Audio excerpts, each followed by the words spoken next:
नमस्कार, मैं ज्योति श्रीवास्तव। आप देख रहे हैं सी न्यूज भारत। वक्त हो चुका है बुलेटिन का। इस बुलेटिन में सबसे पहले बात करेंगे बालूमाथ की, जहां प्रखंड स्तरीय जन्म मृत्यु निबंधन से संबंधित 1 दिवसीय प्रशिक्षण से कार्यशाला हुई संपन्न। आगे चर्चा करेंगे गोरखपुर के सैजनवा की, जहां प्रमुख सचिव गृह और डीजीपी के निर्देशन की हो रही है अवमानना।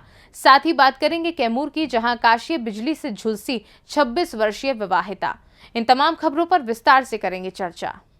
बालूमाथ प्रखंड से अंचल कार्यालय सभागार में मंगलवार को प्रखंड स्तरीय जन्म मृत्यु निबंधन से संबंधित 1 दिवसीय प्रशिक्षण सह कार्यशाला का आयोजन किया गया। कार्यशाला का शुभारंभ उप प्रमुख कामेश्वर राम, बीडीओ राजश्री ललिता बाखला ने संयुक्त रूप से किया। मौके पर बीडीओ बाखला ने जन्म मृत्यु निबंधन की महत्व उद्देश्यों की जानकारी दी। साथ ही बताया कि अब तक छूटे हुए जन्म मृत्यु 100% निबंधन के लिए विशेष अभियान चलाने की बात कही। अभियान के दौरान जन जागरूकता के लिए एवं आमजनों में जन्म मृत्यु की घटना के संबंध के महत्व को समझाने हेतु युद्ध स्तर पर प्रचार प्रसार करने एवं इस कार्य में जन्म मृत्यु निबंध से जुड़े निबंधकों, आंगनवाड़ी सेविकाओं, सहिया, सरकारी विद्यालय के प्रधान अध्यापक एवं अन्य संबंधित पदाधिकारियों की भूमिका महत्वपूर्ण होगी। आगे कहा कि 0 से 5 वर्ष के अधिक उम्र के बच्चों जिनका अब तक जन्म प्रमाण पत्र नहीं बन पाया है, वैसे बच्चों की सूची विद्यालय के प्रधान अध्यापक के द्वारा उपलब्ध कराई जाएगी और उसी आधार पर बच्चे का जन्म प्रमाण पत्र बनाया जाएगा। वैसे ही 0 से 5 वर्ष के आयु के बच्चों का संबंधित आंगनवाड़ी केंद्र में पंजीकृत बच्चों का सर्वेक्षण कर उनकी सूची तैयार करना है।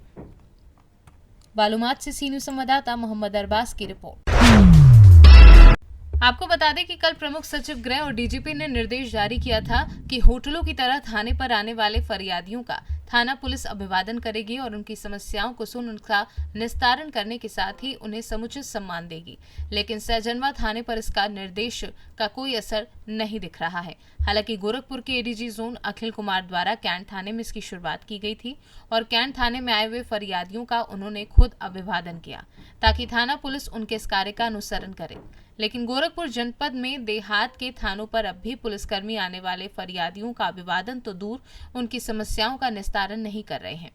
ताजा मामला सैजनवा थाने का है, जहां थाना परिसर के आसपास कुछ फरियादी जमीन पर बैठकर अपनी बारी का इंतजार करते नजर आए। वहीं थाने पर अपनी समस्या लेकर आए कुछ लोगों ने बताया कि थाने पर पुलिस द्वारा उनका अभिवादन तो दूर, अलबत्ता कई बार चक्कर लगाने के बाद भी उनके मामले का निस्तारण नहीं हुआ है।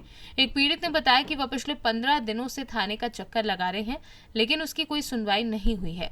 दूसरी तरफ एक महिला अपने बच्चों के साथ थाना परिसर में जमीन पर बैठी दिखाई दी। हालांकि प्रमुख सचिव गृह और डीजीपी के निर्देशों का सैजनवा थाने पर असर नहीं दिख रहा है। अब उच्च अधिकारियों के निर्देशों का थाना पर किस तरह पालन कराया जाए, ये संबंधित विभाग को सोचना होगा। लेकिन वहीं दूसरी तरफ कल एडीजी जोन अखिल कुमार ने खुद कैंट थाने पर आए फरियादियों का अभिवादन कर इसकी शुरुआत कर दी है। लेकिन अभी भी देहात के कुछ थानों पर उच्च अधिकारियों के निर्देशों का पालन नहीं हो रहा है। अगर होता तो फरियादी थाना परिसर में जमीन पर बैठे नहीं दिखाई देते। वहीं थाने में पीने के लिए लगा आरओ भी खराब पड़ा है। आए हुए फरियादियों को पानी पीने के लिए भी काफी दिक्कतों का सामना करना पड़ता है। ठीक है सर। कहाँ के रहने वाले हैं? मुस्तफाबाद मलौर के रहने वाले हैं। आज जब आप थाने पे आए हैं तो क्या थाने के सम्मान द्वारा किसी सिपाही या यहाँ के प्रभारी द्वारा कुछ आपको सम्मान दिया गया? कोई सम्मान नहीं मिल रहा है सर। 15 दिन से मैं इधर चौकी पे थाने पे दौड़ रहा हूँ, आ रहा हूँ, जा रहा हूँ, कोई सुनवाई नहीं हो रहा है सर जी। क्या मामला है? मामला है ये सर कि हम परदेश रहते हैं सर जी, और उसके बाद से मेरी औरत और 2 बच्चे और डिलीवरी पीरियड में है हमारी औरत। अब बच्चे लोग घर पे थे, हमारे 2 भाई सद्दाम और गुलाम हुसैन पी के हमारा जो मकान, जिस मकान में हमारे पिताजी बनवाए थे, 3 भाई थे, 3 कमरा बनवाए थे सर। उस नीचे वाले कमरे में रह रहे थे, हम थे नहीं और हमारी पत्नी थी, हमारा घर तोड़ दिए। और 15 दिन वो बकरीद के दिन वाले सर जी हम लोग आए हैं और 15 दिन से थाने भटक रहे हैं, आ रहे हैं और जा रहे हैं, कोई थाने पे सुनवाई नहीं हो रही है। मतलब 15 दिनों से कोई सुनवाई नहीं? कोई सुनवाई, कोई बोल रहा है बड़े साहब के पास जाओ, बड़े साहब के पास जा रहे हैं, बोल रहा है कि अभी बड़े साहब है नहीं, यहाँ जाओ वहाँ जाओ। बताइए सर, हम परदेसी आदमी, हम कैसे अपना परिवार जिलाएंगे और खिलाएंगे सर? आप बताइए। 2 बच्चियाँ एक पेट में है और उसके बाद हमारी औरत का गला दाब के मार रहे थे। और उसके बाद पहला अल्ट्रासाउंड कराए तो बच्चा सही था, नॉर्मल था। दूसरे अल्ट्रासाउंड में बच्चा उल्टा हो गया और कोई थाना कार्रवाई कर ही नहीं रहा था। तो आप लोग थाने के बाहर बैठे हैं, आज जो है इस पर कोई कुछ कहा नहीं आपने? कुछ नहीं कहा है सर। ऐसे आज हम 15 दिन से भटक रहे हैं। थाने के आगे पीछे। गोरखपुर से सीनू संवाददाता हरि गोविंद चौबे की रिपोर्ट। कबाड़ी के डिब्बों की नीलामी की झांसी नगर निगम द्वारा सही जानकारी न दिए जाने से नाराज लोगों ने जिलाधिकारी को एक ज्ञापन सौंपा। ज्ञापन के माध्यम से बताया कि प्रार्थी गढ़ू को नगर निगम झांसी द्वारा 30 वार्डों के कबाड़े के डिब्बे नीलामी का विज्ञापन नगर निगम झांसी द्वारा निकाला गया था, जिसमें हम लोगों ने नीलामी में भाग लेने हेतु प्रत्येक व्यक्ति के द्वारा 2000 रुपये नकद शुल्क लेकर फार्म खरीदे और नीलामी की शर्तों के अनुसार प्रत्येक व्यक्ति ने 20,000 रुपये FDR नगर आयुक्त नगर निगम झांसी के नाम बंधक कराकर प्रस्तुत की और जिसमें नीलामी की दिनांक 13 जून को समय प्रातः 8 बजे से प्रारंभ होना था। तभी हम सब 13 जून को पहुंचे तो बताया गया कि नीलामी हो चुकी है। उक्त टेंडर की नीलामी के बारे में पूछा तो जानकारी नहीं दे रहे हैं और फोन द्वारा जानकारी दी गई कि हम आप लोगों को नई तारीख के बारे में बता देंगे, परंतु प्रार्थीगढ़ को अब तक कोई जानकारी नहीं दी गई है, जिससे प्रार्थीगढ़ काफी परेशान है। सभी ने जिलाधिकारी से मांग की है कि उपरोक्त टेंडर नीलामी की जांच कराई जाए, जिससे प्रार्थीगढ़ को न्याय मिल सके। मेरा नाम अमित वाजपेयी। आज काय के लिए आए डीएम साहब? मैं आया हूँ जो 30 डिब्बे झांसी महानगर में अलॉट हुए थे कबाड़े के लिए, जिसकी फार्म की धनराशि 2000 रुपये थी फार्म की और 20,000 रुपये का DD था और ये ऑफलाइन बोली थी इसकी 13 तारीख को ओपन। फिर मैडम का फ़ोन आता है कि अभी बोली नहीं हो रही है, आगे इसको तारीख दी जाएगी। हम लोग को ठीक है आश्वासन दिया।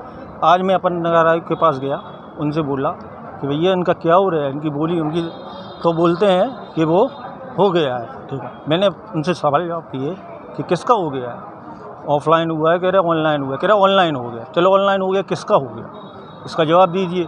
और आपने 30 को एक आदमी को क्यों दे दिए? अगर आपने उनको दिए हैं वो मनमानी किराया आएंगे, अगर आपने उनको 4,000 में दिए वो 10,000 में देंगे आदमियों को, इससे गरीब आदमी और रिस्ट हो जाएगा। अब आप क्या चाहते हैं? मैं यही चाहता है जो 30 लोग हैं सबको अपना अपना मिल जाए। पैसे मिले आपके अभी तक? नहीं, कुछ नहीं मिला। उन्होंने एक ही आदमी को सबको 30 दे दिए? हाँ, ये बताते हैं कि एक ही आदमी को देती है। अब वो मनमानी जी किराया वो आएगा। तो आपने डीएम साहब को ज्ञापन दिया, क्या आश्वासन दिया? DM साहब ने की मैं इसकी जांच करा रहा हूँ, जांच के लिए बोल दिया गया है। Bureau report C news Bharat. Kaimur जिला के चैनपुर थाना क्षेत्र अंतर्गत करजांव गांव में धूप भरी मौसम में आकाशीय बिजली की चपेट में आने से 26 वर्षीय महिला पिंकी देवी पति अजीत कुमार बुरी तरह से झुलस गई। वहीं परिजनों द्वारा आनन फानन में सदर अस्पताल भभुआ लाया गया, जहां इलाज जारी है। वहीं परिजनों के द्वारा बताया गया कि महिला अपने घर के आगे जा रही थी, जहां ऊपर में बिजली का तार लगा हुआ था, जिस पर आकाशीय बिजली के गिरने से बुरी तरह से झुलस गई। जी, कहाँ आए हुए हैं आप? करजांव। अभी आप कहाँ आए हुए हैं? सदर हॉस्पिटल भगुआ। क्या क्या? मतलब आंटी को बिजली मार दिया था।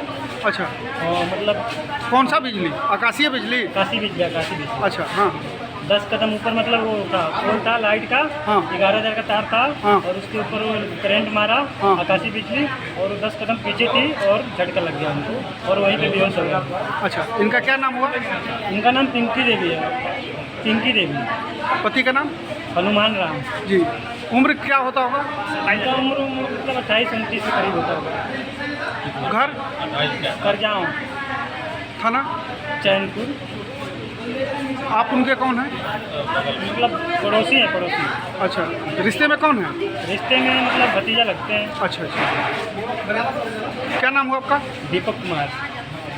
कैमूर से सी न्यूज़ संवाददाता ओम प्रकाश तिवारी की रिपोर्ट। फिलहाल इस बुलेटिन में बस इतना ही। आप देखते रहिए सी न्यूज़ भारत।